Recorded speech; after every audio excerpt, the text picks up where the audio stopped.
Hello everyone, मैं विष्णु। उम्मीद करता हूँ आप सभी अच्छे होंगे। लास्ट लेक्चर तक मैंने तुम्हें जो गॉस के प्रमेय के अनुप्रयोग हम पढ़ रहे थे उसमें चालक प्लेट के कारण विद्युत क्षेत्र की तीव्रता और अचालक प्लेट के कारण विद्युत क्षेत्र की तीव्रता का सूत्र ज्ञात कर लिया था। ठीक है, उसी क्रम में आज हम जो गॉस के प्रमेय का चौथा अनुप्रयोग पढ़ेंगे और उसमें क्या है, अगली हेडिंग रहेगी समान पृष्ठ घनत्व की धन तथा ऋण आवेशित प्लेटों के निकट विद्युत क्षेत्र की तीव्रता या इनके कारण कहें विद्युत क्षेत्र की तीव्रता। ठीक है, तो देखो क्या है हेडिंग हमारी, आज पढ़ेंगे हम समान पृष्ठ घनत्व की धन तथा ऋण आवेशित अचालक प्लेटों। ध्यान रखें, जो दोनों प्लेटें हैं धन तथा ऋण आवेशित है, एक प्लस की और एक माइनस से आवेशित है, और कैसी हैं, अचालक। कंपल्सरी ध्यान रखना है, कैसी हैं, अचालक प्लेटों के बीच तथा बाहर विद्युत क्षेत्र की तीव्रता। तो क्या है, दो प्लेटें होंगी, एक धनावेशित होगी और एक ऋणावेशित होगी। ठीक है, उनके हमें बीच में और उनके बाहर विद्युत क्षेत्र की तीव्रता ज्ञात करनी है। तो देखो हमने क्या है, यहाँ पर दो प्लेटें मानी हुई हैं, माना दो बड़ी व समतल अचालक प्लेटें हैं जो कि एक समान रूप से आवेशित है, और इनका जो पृष्ठीय आवेश घनत्व है वो है सिग्मा। कितना है, सिग्मा कूलाम प्रति मीटर स्क्वायर है। दोनों ही क्या है, हवाया निर्वात में एक दूसरे से दूर रखी हुई है। ठीक है, अब इनके कारण क्या, हमें इन प्लेटों के बीच में और इन प्लेटों के बाहर विद्युत क्षेत्र की तीव्रता ज्ञात करनी है। देखो फिर से देखते हैं, एक बार समझते हैं। क्या है, माना दो, कैसे कितनी है, माना दो बड़ी व समतल अचालक प्लेटें। माना ये दोनों प्लेटें हैं, माना दो बड़ी समतल व अचालक प्लेटें, एक प्लेटों के नाम दिए गए हैं, एक और दूसरी का नाम क्या है, दो है। ठीक है, मान लिए इनके नाम दोनों, दोनों प्लेटें ये पहली वाली धनावेशित है और दूसरी वाली कैसी है, ऋणावेशित है। दोनों ही एक दूसरे से हवाया निर्वात में कुछ दूरी पर स्थित हैं। ठीक है, और दोनों का अगर बात करें, दोनों प्लेटों पर जो पृष्ठीय आवेश घनत्व है वो मान लिया हमने क्या है, सिग्मा कूलाम प्रति मीटर स्क्वायर है। हमें इन प्लेटों के बीच में तथा बाहर विद्युत क्षेत्र की तीव्रता ज्ञात करनी है। और तो देखो हमने पहले पढ़ा हुआ है, चूँकि हम जानते हैं, अगर लिखें आगे करें, हम जानते हैं, चूँकि लास्ट हेडिंग में पढ़ा हुआ है हमने, अचालक प्लेट के निकट, अचालक प्लेट के निकट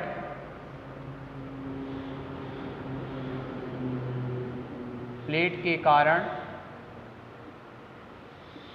विद्युत क्षेत्र की तीव्रता, विद्युत क्षेत्र की तीव्रता का सूत्र क्या होता है, E बराबर सिग्मा बटे 2 एप्सिलॉन नॉट न्यूटन प्रति कूलाम।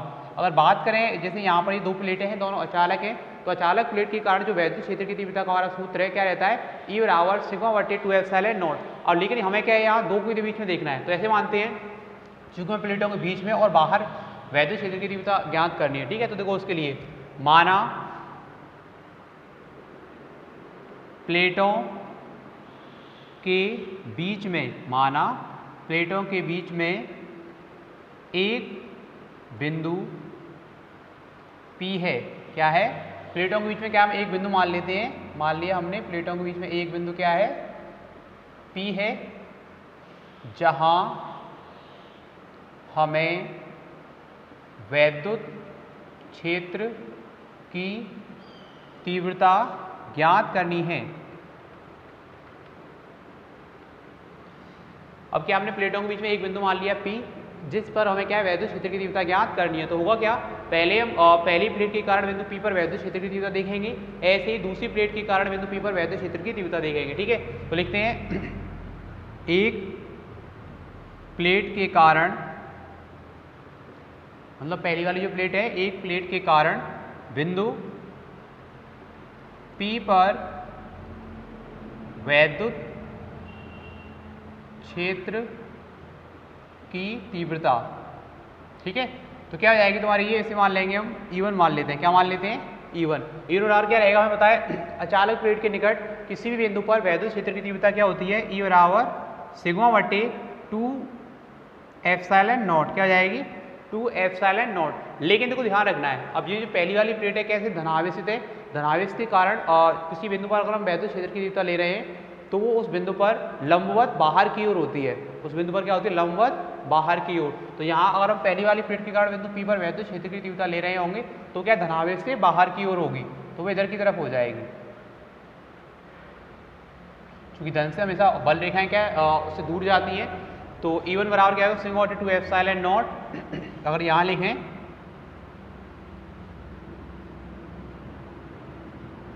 ऋण प्लेट की ओर, लिख लेते हैं हम ऋण प्लेट की ओर, या लिखें बाहर की ओर भी मतलब वही रहेगा, ये हो जाएगा। अब हम लेते हैं दूसरी प्लेट के कारण बिंदु P पर वैद्युत क्षेत्र की तीव्रता। इसको जरा ऐसे लिख लेते हैं प्लेट 1 के कारण, और इसे ऐसे लिख लेते हैं यहाँ पर प्लेट 2 के कारण बिंदु P पर वैद्युत क्षेत्र की तीव्रता। ठीक है, अब इसको मान लेते हैं हम E2 है, और E2 सूत्र तो वही रहेगा सिग्मा बटे 2 एप्सिलॉन नॉट। लेकिन अब क्या है ये तो भाई धनावेशित प्लेट थी, इसके कारण जो वैद्युत क्षेत्र की तीव्रता थी कैसी थी बाहर की तरफ। अब जो माइनस वाली प्लेट की तरफ किधर रहेगी, माइनस के कारण किधर रहेगी। जब बात करें वैद्युत बल रेखाओं की तो धनावेश से दूर जाती हैं और ऋणावेश के अंदर की ओर आती हैं। तो ऐसे ही यहाँ पर अगर बात करें माइनस वाली प्लेट के कारण अगर बिंदु P पर वैद्युत क्षेत्र की तीव्रता देखेंगे तो उसकी दिशा भी क्या है माइनस प्लेट की ओर ही होगी, क्योंकि माइनस की दिशा हमेशा अंदर की तरफ होती है। ठीक है, तो ये भी क्या हो जाएगा ऋण प्लेट की ओर। ठीक है, ये हो जाएगा। अब हम देखेंगे बिंदु P पर परिणामी वैद्युत क्षेत्र की तीव्रता। अब हम यहाँ देख रहे हैं क्योंकि बिंदु P पर क्या E1 और E2 वैद्युत क्षेत्र की तीव्रताएं कार्य कर रही हैं, तो इसका क्या हमें परिणामी निकालना होगा। तो देखो देखते हैं बिंदु P पर परिणामी वैद्युत क्षेत्र की तीव्रता, बिंदु P पर परिणामी वैद्युत क्षेत्र की तीव्रता। तो क्या हो जाएगी देखो इसको, और यहाँ बात करें तो ये इस पर क्या दो कार्य कर रही हैं, तो E बराबर हो जाएगा E1 प्लस E2। चूंकि दोनों एक ही दिशा में हैं तो दोनों क्या है आपस में जुड़ जाएंगी। ठीक है, क्योंकि दो बल मान लो एक बल इधर की तरफ लग रहा है एक इधर की तरफ लग रहा है, तो उस स्थिति में क्या होता है माइनस। लेकिन जब दोनों बल एक ही तरफ लग रहे होते हैं तो एक तरफ ताकत से बढ़ते जाते हैं, तो यहाँ पर क्या दोनों एक ही तरफ है, दोनों का क्या हो जाएगा योग हो जाएगा, दोनों जुड़ जाएंगे। ठीक है, E बराबर E1 प्लस के E2। अब हो जाएगा E बराबर दोनों के मान लिखते हैं सिग्मा बटे 2 एप्सिलॉन नॉट प्लस सिग्मा बटे 2 एप्सिलॉन नॉट। दोनों को जोड़ लेंगे तो कितने हो जाएंगे तुम्हारे, देखो ये हो जाएगा 2 सिग्मा बटे 2 एप्सिलॉन नॉट। ठीक है, 2 से 2 कट जाएंगे तो क्या हो जाएगा, अतः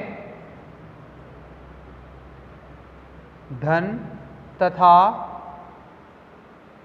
ऋण आवेशित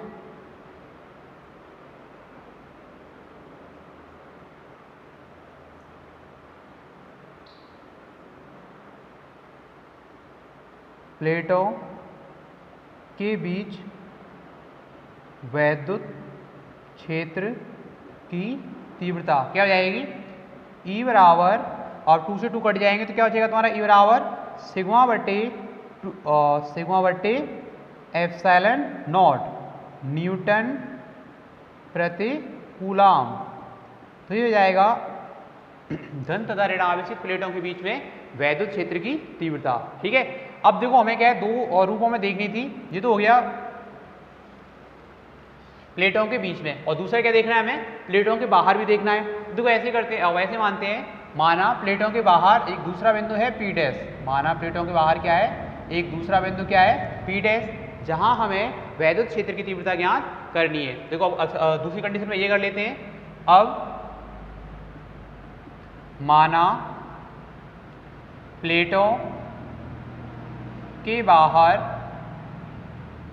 एक बिंदु P डैश है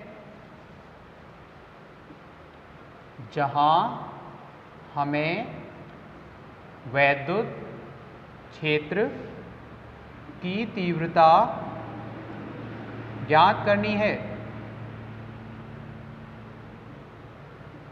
ठीक है, अब इसको क्या फिर से वही प्लेट 1 के कारण बिंदु P डैश पर वैद्युत क्षेत्र की तीव्रता, फिर उसके बाद प्लेट 2 के कारण बिंदु P पर वैद्युत क्षेत्र की तीव्रता देखेंगे। ठीक है, तो देखो करते हैं प्लेट 1 के कारण P डैश पर वैद्युत क्षेत्र की तीव्रता, इसे मान लेते हम E1, E1 बराबर क्या हो जाएगा, देखो अब प्लेट के कारण प्लस के कारण ले रहे हैं, दिशा किधर रहेगी तुम्हारी, बाहर की तरफ, ये हो जाएगा E1। E1 बराबर सूत्र वही रहता है सिग्मा बटे 2 एप्सिलॉन नॉट, क्योंकि अचालक प्लेट है तो अचालक प्लेट के कारण वैद्युत क्षेत्र की तीव्रता का सूत्र क्या होता है, E1 बराबर या E बराबर सिग्मा बटे 2 एप्सिलॉन नॉट, ये हो जाएगा। अब लेते हैं प्लेट 2 के कारण बिंदु P डैश पर वैद्युत क्षेत्र की तीव्रता। प्लेट 2 के कारण, प्लेट 2 के कारण बिंदु P डैश पर वैद्युत क्षेत्र की तीव्रता, इसे मान लेंगे हम E2, E2 क्या जाएगा सिग्मा बटे 2 एप्सिलॉन नॉट। इसको अगर हम लिखें बाहर की ओर,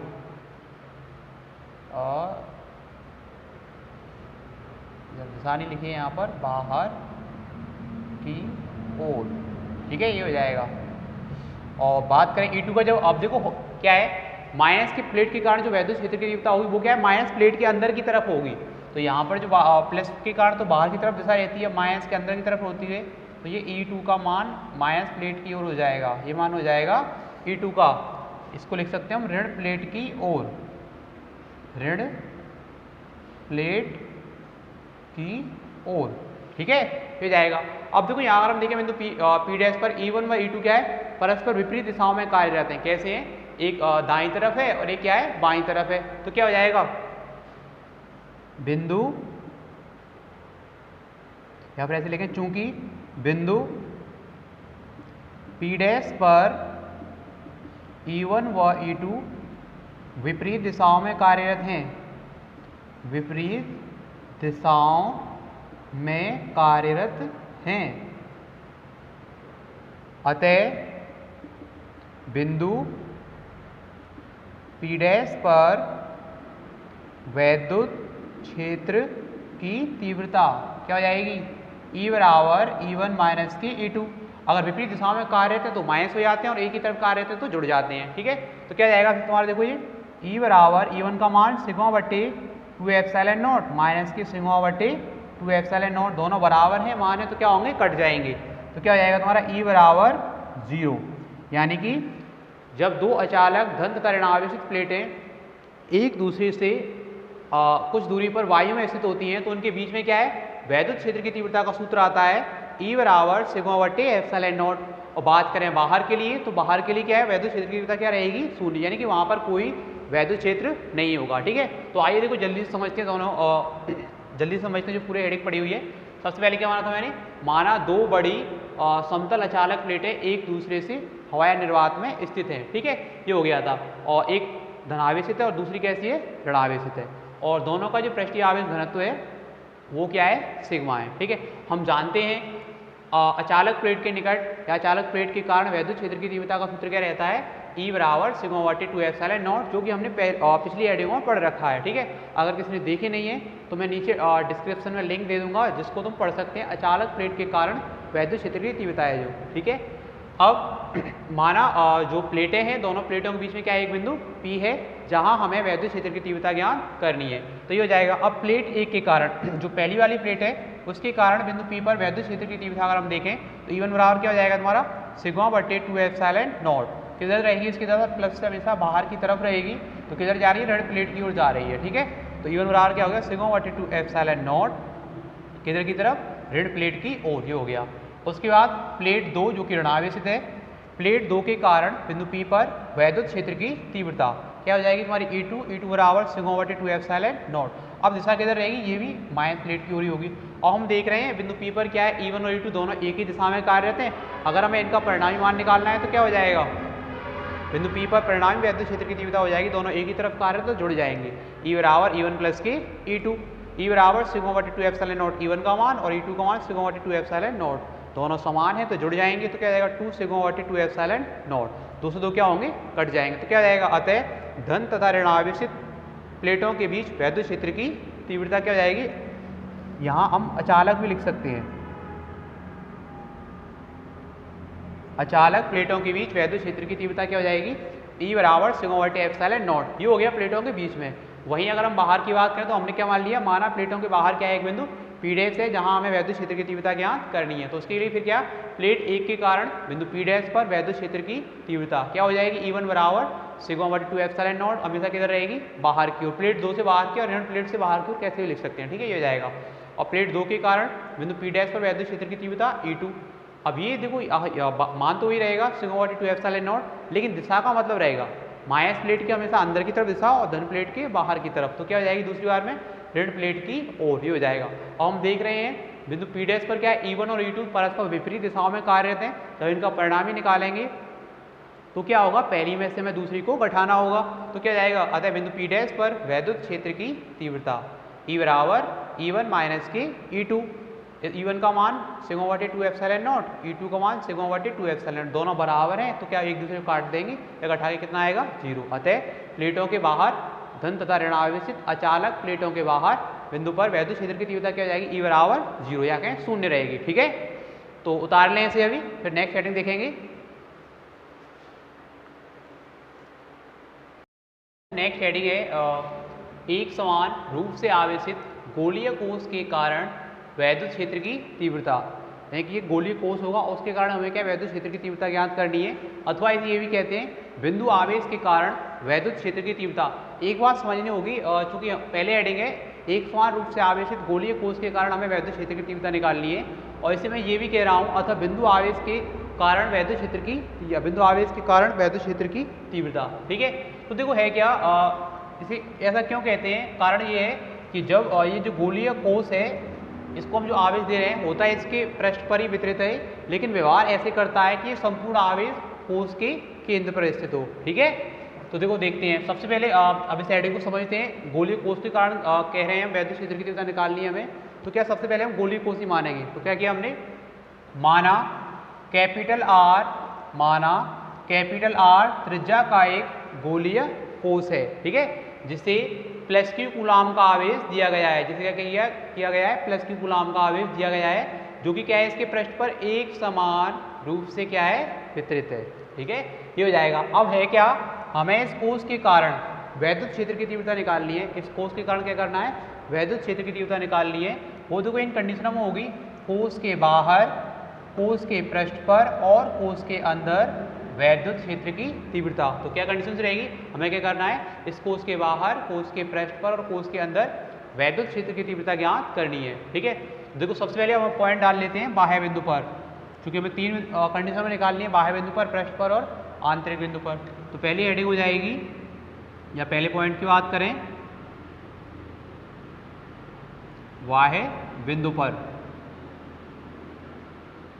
तो देखो बाह्य बिंदु के लिए क्या करते हैं हम, सबसे पहले मानते हैं, माना कोष के केंद्र O से, कोष के केंद्र O से स्मॉल r मीटर की दूरी पर कोष के बाहर, माना कोष के केंद्र O से स्मॉल r मीटर की दूरी पर कोष के बाहर क्या है, एक बिंदु P है, जहां हमें वैद्युत क्षेत्र की तीव्रता ज्ञात करनी है, ठीक है। उसके बाद देखो इसके लिए करते क्या हम, इसके लिए बिंदु P से गुजरता हुआ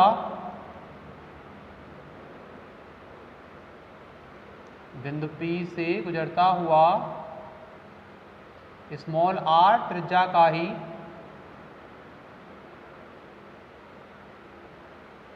क्या है, बिंदु P से गुजरता हुआ स्मॉल r त्रिज्या का एक जो गोलीय कोष है उसके सकेंद्रीय गॉसियन कोष खींचते हैं। क्या करते हैं, इसके सकेंद्रीय यानी कि जो स्मॉल r त्रिज्या वाला गोलीय कोष और जो कैपिटल R त्रिज्या वाला है, दोनों का क्या है, एक ही केंद्र है, तो क्या रहेंगे, सकेंद्रीय होंगे, ठीक है। तो देखो लिख लेते हैं इसके बारे में। तो क्या है, माना कोष के केंद्र O से स्मॉल r मीटर की दूरी पर एक बिंदु P है, जहां हमें वैद्युत क्षेत्र की तीव्रता ज्ञात करनी है, ठीक है, ये हो गया। अब इसके बाद क्या किया हमने, बिंदु P से गुजरता हुआ स्मॉल r त्रिज्या का कोष के सकेंद्रीय गॉसियन कोष खींचा या गॉसियन पृष्ठ खींचते हैं, ठीक है। उसके बाद इसके लिए बिंदु P से गुजरता हुआ, बिंदु P से गुजरता हुआ स्मॉल r त्रिज्या का कोस के सकेंद्रीय, यानी कि ये जो कोस है उसके क्या है, सकेंद्रीय गॉसियन पृष्ठ खींचते हैं, गॉसियन पृष्ठ खींचते हैं।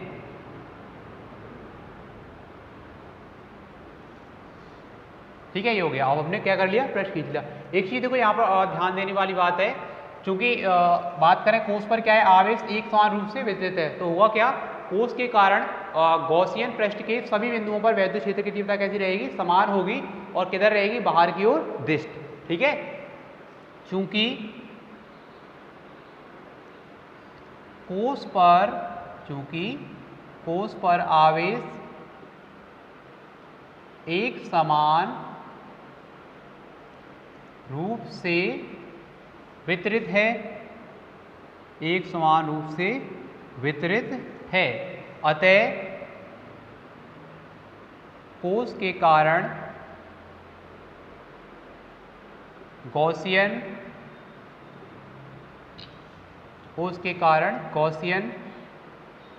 पृष्ठ के सभी बिंदुओं पर वैद्युत क्षेत्र की तीव्रता समान व बाहर की ओर दिष्ट होगी, यानी कि इसकी जो दिशा है किधर रहेगी, बाहर की ओर होगी। ठीक है, ये हो जाएगा। अब इसका क्या करते हैं, देखो मानते हैं, माना ये जो बिंदु P है इसके चारों ओर क्या है, हम एक छोटा सा क्षेत्रफल अवयव लेते हैं। क्या करते हैं, छोटा सा क्षेत्रफल अवयव क्या लेते हैं, dA लेते हैं। ठीक है, माना बिंदु P के चारों ओर, माना बिंदु P के चारों ओर एक छोटा क्षेत्रफल अवयव dA है। क्या है, dA है। बिंदु P पर वैद्युत क्षेत्र की तीव्रता वेक्टर E तथा क्षेत्रफल सदिश, यानी कि जो क्षेत्रफल है dA उसका क्षेत्रफल सदिश क्या रहेगा, वेक्टर dA। इस क्षेत्रफल का क्षेत्रफल क्या सदिश क्या होगा, वेक्टर dA एक ही दिशा में है, क्या रहेंगे, एक ही दिशा में होंगे। अगर बात करें यहाँ पर वैद्युत क्षेत्र की तीव्रता की दिशा की, तो हमने पता है पहले ही वैद्युत क्षेत्र की तीव्रता क्या है, सभी जगह समान है और कैसी है, बाहर की ओर दिष्ट है। तो यहाँ पर भी क्या है, वैद्युत क्षेत्र की तीव्रता क्या है, बाहर की तरफ ही रहेगी। ठीक है, तो इससे क्या पता चला हमें, बिंदु P पर क्या है, वैद्युत क्षेत्र की तीव्रता वेक्टर E और जो क्षेत्रफल सदिश वेक्टर dA बनेगा, दोनों क्या होंगे, एक ही दिशा में होंगे। अतः क्षेत्रफल अवयव dA से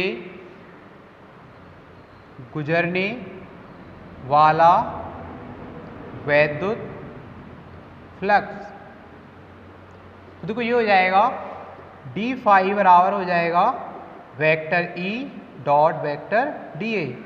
क्या आ जाएगा, vector E dot vector dA। जब इसका बात करेंगे मान की, तो क्या हो जाएगा, E dA cos 0। cos 0 क्यों कर रहे हैं, क्योंकि हमें पता है बिंदु P पर क्या है, वैद्युत क्षेत्र की तीव्रता E और वेक्टर dA दोनों कैसे हैं, एक ही दिशा में। जब इसका मान निकालेंगे दोनों के बीच कोण क्या रहेगा, 0 होगा, तो क्या हो जाएगा, E dA cos 0। ठीक है, बराबर क्या लिख सकते हैं, E dA। ये तो हो गया भाई छोटे से क्षेत्रफल अवयव dA से गुजरने वाला वैद्युत फ्लक्स। लेकिन हमें चाहिए क्या, संपूर्ण पृष्ठ से गुजरने वाला वैद्युत फ्लक्स। तो कैसे बात करेंगे अब, तब संपूर्ण गॉसियन पृष्ठ से गुजरने वाला वैद्युत फ्लक्स, संपूर्ण गॉसियन पृष्ठ से गुजरने वाला वैद्युत फ्लक्स, तो ये क्या हो जाएगा, फाई ई। क्या हो जाएगा, फाई ई बराबर हो जाएगा समाकलन वेक्टर ई डी ए। ठीक है, छोटे से के कारण तो क्या हो गया ई डी ए, लेकिन हमें चाहिए क्या संपूर्ण के कारण, संपूर्ण के लिए क्या हो जाएगा पूरा जुड़ जाएगा एक तरह से। ठीक है, और जो किसकी सहायता से करेंगे हम, समाकलन की सहायता से। अब इसमें देखो है क्या, जो ई है हमें पता है सभी जगह कैसा है, समान है, तो ई तो निश्चित राशि रहेगी, तो वो क्या आ जाएगी समाकलन के बाहर आ जाएगी, ये जाएगा समाकलन डी ए। ठीक है, और समाकलन डी से मतलब होगा ये जो पूरा गॉसियन पृष्ठ बन रहा है उसका क्षेत्रफल। ठीक है, तो यहाँ हो जाएगा समाकलन डी ए बराबर हो जाएगा ए बराबर गॉसियन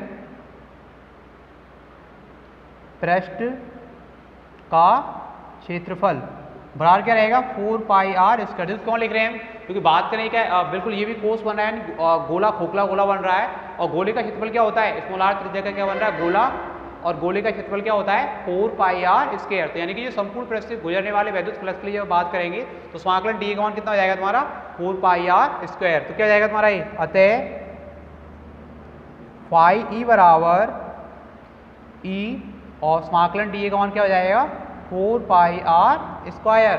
ठीक है, लेकिन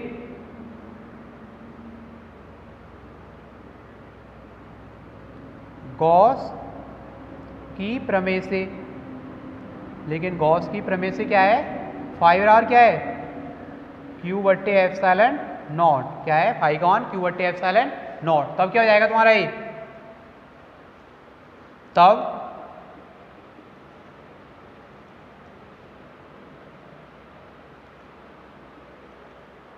फाई का मान यहाँ लिखेंगे हम, तो क्या हो जाएगा तुम्हारा ये क्यू बट्टे एप्सिलॉन नॉट बराबर e into 4 pi r square. क्या हो जाएगा क्यू बट्टे एप्सिलॉन नॉट बराबर e into 4 pi r square. तो देखो यहाँ पर क्या हमें वैद्युत क्षेत्र की तीव्रता ज्ञात करनी है, यानी कि ई का मान निकालना है। जब ई का मान निकालेंगे तो क्या हो जाएगा फिर तुम्हारा ई बराबर ये नीचे आ जाएंगे 1/4 पाई, पूरा नीचे आएगा, और एप्सिलॉन नॉट ये लिख लिया क्यू बट्टे आर स्क्वायर। ये क्या हो जाएगी कोस के पृष्ठ पर वैद्युत क्षेत्र की तीव्रता। क्या फिर इसको ऐसा कर लेते हैं एक बार, ठीक है, इसको मान लेंगे समीकरण नंबर 1, और यहाँ ध्यान रखना है जो स्मॉल आर है बड़ा क्या रहेगा कैपिटल आर से। ठीक है, क्या हो गया ई बराबर 1 यानी कोस के पृष्ठ कोस के बाहर किसी बिंदु पर वैद्युत क्षेत्र की तीव्रता क्या आ गई ई बराबर 1/4 पाई एप्सिलॉन नॉट क्यू बट्टे आर स्क्वायर, और यहाँ क्या स्मॉल आर बड़ा हुआ कैपिटल आर। जैसे मान लिया समीकरण नंबर 1। अब देखो ऐसा ये है क्योंकि आवेश का जो वितरण है कोस पर क्या है एक समान रूप से वितरित है, और जब किसी पृष्ठ पर आवेश का वितरण होता है तो वहाँ क्या उसका पृष्ठीय आवेश घनत्व होता है। तो देखो ऐसे करते हैं, माना कोस का पृष्ठीय आवेश घनत्व, माना कोस का पृष्ठीय आवेश घनत्व क्या है सिग्मा है, क्या है सिग्मा है, तब सिग्मा बराबर क्या हो जाएगा तुम्हारा क्यू बट्टे ए। क्या हो जाएगा सिग्मा बराबर क्यू बट्टे ए। ए से मतलब रहेगा, ध्यान रखना है, ए से मतलब क्या है कोस, कोस का क्षेत्रफल, और कोस का क्षेत्रफल क्या है 4 पाई कैपिटल आर स्क्वायर। ठीक है, ये हो जाएगा। तो देखो एक अब क्यू का मान क्या बन जाएगा तुम्हारा, यानी क्यू बराबर हो जाएगा, क्यू का मान निकालें तो क्या ए का इधर गुणा हो जाएगा, तो क्यू बराबर क्या हो जाएगा सिग्मा ए, और ए का मान क्या है 4 पाई कैपिटल आर स्क्वायर। तो क्या हो जाएगा तुम्हारा यहाँ पर ये 4 pi capital R square, sorry sigma into 4 pi capital R square, ये बन जाएगा। अब क्या करते हैं इस क्यू का मान समीकरण नंबर 1 में रखते हैं हम। ठीक है, क्यू का मान समीकरण नंबर 1 में रखने पर, क्यू का मान जब हम समीकरण नंबर 1 में लिखेंगे तो क्या बन जाएगा तुम्हारा ये ई बराबर हो जाएगा 1/4 पाई एप्सिलॉन नॉट क्यू का मान sigma into 4 pi capital R square बट्टे स्मॉल आर स्क्वायर। अब इसमें क्या है देखो 4 पाई से 4 पाई कट जाएंगे तो क्या बन जाएगा तुम्हारा ये ई बराबर हो जाएगा सिग्मा बट्टे epsilon not capital R square बट्टे स्मॉल आर स्क्वायर। ये भी क्या जाएगी कोस के बाहर बिंदु पर विद्युत क्षेत्र की तीव्रता क्या हो जाएगी कोस के बाहर विद्युत क्षेत्र की तीव्रता, यहाँ भी ध्यान रखना है small r is greater than capital R। अभी भी क्या है, जो स्मॉल r यानी कि कोस के बाहर जब ले रहे हैं तो स्मॉल r कौन के कैपिटल R से कैसा होगा, बड़ा रहेगा। तो क्या होगी, E बराबर सिग्मा बटे epsilon not capital R square बटे स्मॉल r स्क्वायर। ध्यान रखना है सिग्मा क्या है, जो कोस है उसका पृष्ठीय आवेश घनत्व। तो यहाँ पर क्या है, कोस के कारण बाहर बिंदु पर वैद्युत क्षेत्र की तीव्रता के लिए हमारे पास दो सूत्र हो गए। एक तो हो गया E बराबर 1/4 पाई एप्सिलॉन नॉट Q बटे R स्क्वायर, हमारे समीकरण नंबर 1, ठीक है। और दूसरा क्या है, E बराबर सिग्मा बटे epsilon not capital R square बटे स्मॉल r स्क्वायर, ठीक है। अब इसको ये तो हो गया देखो बाह्य बिंदु पर, अब हमें क्या निकालना है, कोस के पृष्ठ पर। कौन सी स्थिति में निकालना है, कोस के पृष्ठ पर। तो देखो नंबर 2 कर लेते हैं। नंबर 2, कोस के पृष्ठ पर। अब देखो अगर कोस के पृष्ठ की बात करें, यानी कि जब बिंदु P बाहर कोस के बाहर ना होकर क्या है, कोस के पृष्ठ पर है, ठीक है। यानी कि देखो ये वाला बिंदु यहाँ ना होकर कहाँ है, यहाँ आ रहा है। जब बिंदु P कोस के पृष्ठ पर है, कहाँ पर है, पृष्ठ पर है। तो पृष्ठ पर हुआ तो उस स्थिति में क्या होगा, यानी कि बिंदु P यहाँ आ जाएगा, तो ये जो स्मॉल r होगी वो किसके बराबर हो जाएगी, कैपिटल R के बराबर हो जाएगी। तब small r is equal to क्या हो जाएगा, कैपिटल R। यानी कि जब बिंदु P कोस के बाहर ना होकर कोस के पृष्ठ पर है, तो जो स्मॉल r का मान क्या, कैपिटल R, यानी कि देखो मान लो यहाँ आ गया है। जब दूसरी वाली स्थिति में क्या है, और जो बिंदु P है यहाँ हो गया, तो उस स्थिति में क्या है, O से स्मॉल r मीटर की दूरी पर एक बिंदु P लेंगे जो स्मॉल r वाला होगा, तो वो क्या है, स्मॉल r का मान कैपिटल R के बराबर हो जाएगा। जब बिंदु P कोस के पृष्ठ पर है तब क्या है, small r is equal to capital R। तब अतः समीकरण नंबर 1 व 2 से कोस के पृष्ठ पर वैद्युत क्षेत्र की तीव्रता। तो समीकरण नंबर 1 व 2 से क्या हो जाएगा, यहाँ अगर बात करेंगे कोस के पृष्ठ पर वैद्युत क्षेत्र की तीव्रता, तो देखो ये क्या बन जाएगा, इसको जब देखेंगे तो ये हो जाएगा E बराबर 1/4 पाई एप्सिलॉन नॉट Q बटे, अब स्मॉल r का मान क्या लिखना है, कैपिटल R लिखना है, तो क्या जाएगा, कैपिटल R स्क्वायर न्यूटन प्रति कूलम, ठीक है। ये हो जाएगा, इसे मान लेंगे समीकरण नंबर 3। और समीकरण नंबर 3 में एक बात ध्यान रखनी है, स्मॉल r बराबर रहेगा कैपिटल R के, तथा दूसरा सूत्र ये हो जाएगा, चूंकि यहाँ लिखेंगे तो क्या हो जाएगा, देखो तुम्हारा E बराबर सिग्मा बट्टे एप्सिलॉन नॉट होगा कैपिटल R स्क्वायर बट्टे स्मॉल r का मान भी क्या लिखना है, कैपिटल R लिखना है, तो कैपिटल R स्क्वायर हो जाएगा, R से ये वाला R क्या होगा, कट जाएगा, तो क्या बन जाएगा तुम्हारा E बराबर हो जाएगा सिग्मा बट्टे एप्सिलॉन नॉट न्यूटन प्रति कूलम, ठीक है। इसको मान लेंगे समीकरण नंबर 4। तो ध्यान है कि यहाँ भी क्या है, small r is equal to capital R, ठीक है। ये हो जाएगा, देखो ये दो स्थितियाँ होगी, एक तो बाह्य बिंदु पर वैद्युत क्षेत्र की तीव्रता, और एक क्या होगी, कोस के पृष्ठ पर वैद्युत क्षेत्र की तीव्रता। वहीं अगर हम बात करें कोस के अंदर की, ठीक है, कोस के अंदर की अगर बात करें तो कोस के अंदर से क्या है, कोई भी वैद्युत फ्लक्स नहीं गुजरता है। क्यों, क्योंकि संपूर्ण आवेश है कहाँ पर स्थित है, कोस के पृष्ठ पर है। कोस के अंदर कोई भी आवेश नहीं है, जो आवेश है खोखले गोले की बात करें कोस के लिए, जो आवेश है केवल उसके बाह्य पृष्ठ पर ही वितरित होता है, कोस के अंदर कोई भी आवेश नहीं होता है। अतः क्या होगा, तो बात करेंगे कोस के अंदर वैद्युत क्षेत्र की तीव्रता की, तो उस स्थान पर क्या हो, वैद्युत क्षेत्र की तीव्रता क्या रहेगी, शून्य होगी, ठीक है। तो अब है क्या, पहले इसको उतार लें, और जो तीसरा वाला पॉइंट रहेगा कोस के बाह्य बिंदु पर वैद्युत क्षेत्र की आंतरिक बिंदु के लिए, तो उसे भी बता दूंगा बाबा, ठीक है, डिटेल में। तो पहले क्या है, इसे उतार लें, आसानी से स्क्रीनशॉट ले लें, और या फिर वीडियो को पॉज करके पूरा उतार लें सब, ठीक है।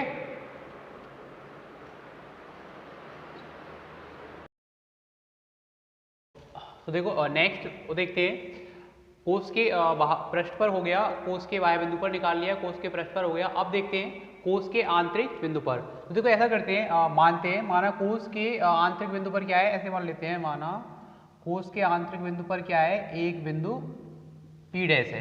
तो यहाँ लिख लें, माना कोस के आंतरिक बिंदु पर एक बिंदु P डैश है, जहां क्या करना है, हमें वैद्युत क्षेत्र की तीव्रता ज्ञात करनी है। जहां वैद्युत क्षेत्र की तीव्रता ज्ञात करनी है। ठीक है, तो देखो इसके लिए क्या है, बात करें आंतरिक बिंदु के लिए तो फिर से वही देखो क्या है, बिंदु P से गुजरता हुआ स्मॉल r डैश त्रिज्या का, कैसा, स्मॉल r डैश त्रिज्या का एक गॉसियन कोस खींचते हैं, गॉसियन पृष्ठ खींचते हैं। ठीक है, ये जाएगा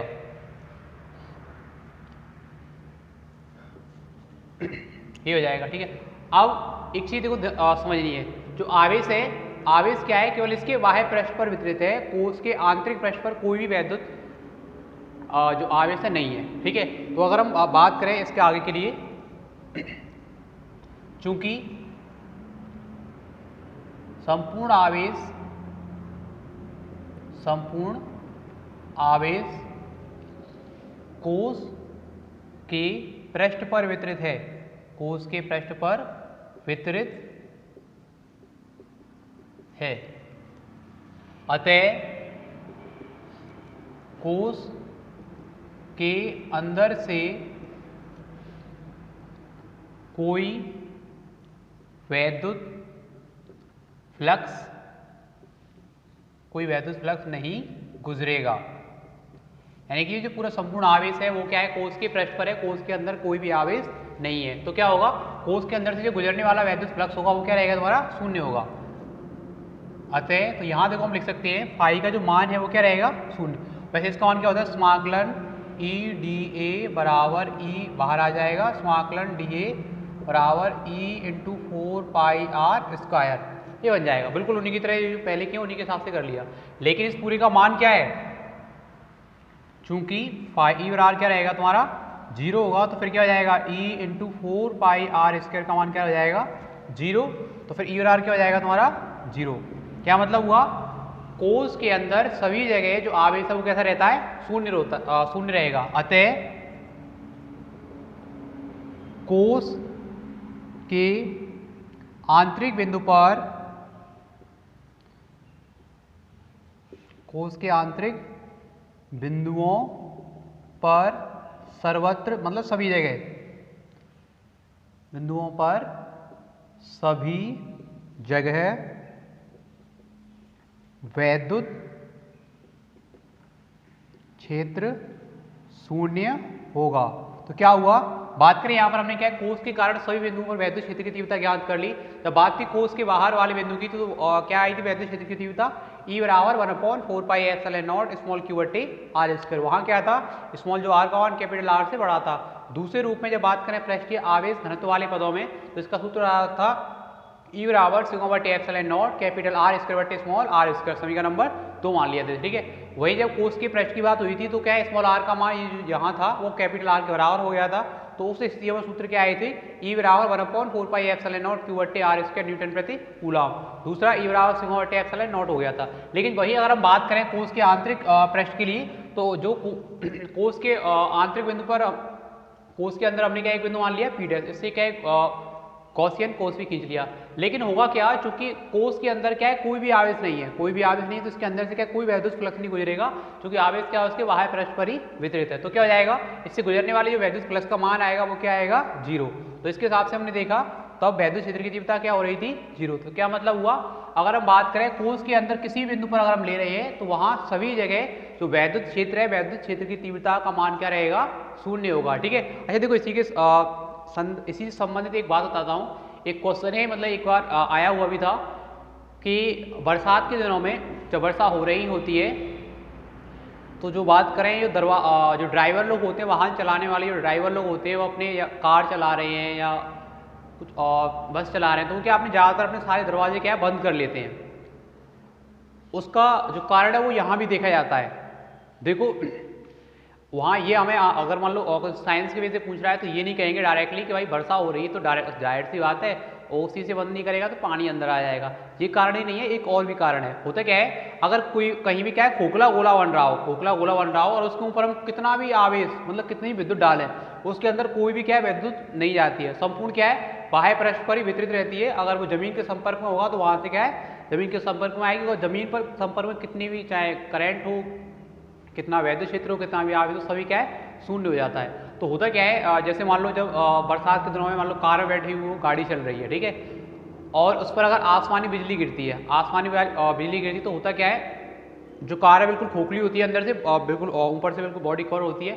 अगर दरवाजे खुले हुए हैं तो वो क्या है खोखला गोला नहीं होगा, मतलब कटा हुआ रहेगा ऐसे, तो उस अंदर से क्या है वैद्युत क्षेत्र अंदर आ जाएगा, तो वहाँ क्या है विद्युत का झटका हो सकता है। लेकिन अगर उसके सारे दरवाजे खिड़कियाँ बंद हैं, सारे दरवाजे खिड़की क्या है बंद है, तो वो क्या है एक खोखले कोष की तरह व्यवहार करता है, तो उसके अंदर क्या है कोई भी विद्युत का झटका महसूस नहीं होता, जो आसमानी बिजली होती है उसका कोई भी झटका महसूस नहीं होता है, ठीक है। तो ये पूरा हो गया कोष के कारण वैद्युत क्षेत्र की तीव्रता का जो भी इसके सारे सूत्र हैं उनकी स्थापना हो गई, कोष के बाह्य बिंदु वाली, कोष के पृष्ठ वाली और कोष के आंतरिक बिंदु वाली। ध्यान रखना है खोखला जो कोष होता है चाहे कैसा भी चालक कैसा भी हो, उसके अंदर क्या है वैद्युत क्षेत्र की तीव्रता कैसी रहेगी, सर्वत्र सभी जगह शून्य रहेगी, ठीक है। तो इसी के साथ जो आज का लेक्चर है हम यही खत्म करते हैं। उम्मीद करता हूँ लेक्चर समझ में आया होगा, अच्छा लगा है तो वीडियो को लाइक करें और दोस्तों के साथ शेयर करें। अगर चैनल अभी तक सब्सक्राइब नहीं किया हुआ तो चैनल को सब्सक्राइब भी करें, ठीक है। धन्यवाद।